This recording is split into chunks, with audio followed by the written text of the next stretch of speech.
Yeah. So now, obviously, since you guys are both on the rent boat, there is some problems with renting. Now I'm gonna question you guys on this. When you own a home, you're paying your own home. When you rent, yeah, you gotta pay someone else's mortgage, but what about all the added fees? Like if you get a condo, you're paying amenity fees. No, you don't. Sorry? If you're renting, you don't pay the amenities. The owner of the property would pay it. Like the That's pool why and the they've parking and all always that? been shitty investments because is that And they keep going up. In the U.S., we call it an HOA, but ours are very low. When you're into a condo, it's like you start at 3 and change, and then by the end of that, you got to sell it. You're like at $500 a month, which doesn't Here. make it yeah, of course. Okay, so Toronto condo rent spikes is the big problem here. Now, are you guys saying you should go into purpose-built rentals, or should you rent something that someone purchased and now is trying to rent out? What would you guys pick? I think you would have more leverage as like a renter finding a landlord that needs the money to rent it out.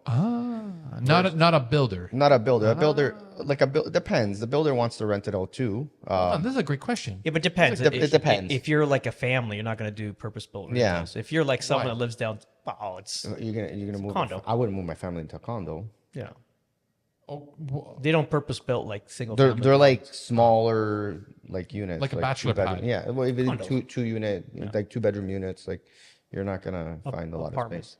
But even that point, like I don't think I'd want to do with the mind you, the incentives are there, but you can go back to like a mom and pop landlord and say, hey, listen, I like your property, I want to do the deal. This is what they're like what they did on the property, and say, hey, this is what I'm willing to give you. If you're willing to do a deal, I'll sign a 12-month lease ASAP. And as an end user, to be in a like traditional building, which there's always 30 to 40% rentals in a condo. Yeah. But at least it's not a full condo building. But there's pros and cons to that too, because these purpose-built rentals, they got to make them better than the next purpose-built rental. So they might have There's like a lot of competition. they might have like amazing amenities in them, like They do. office center. They yeah. really do. Yeah, no, the new purpose-built rentals are like phenomenal. Make them already. attractive. Oh yeah, very very nice. They make you not want to own a house. yeah.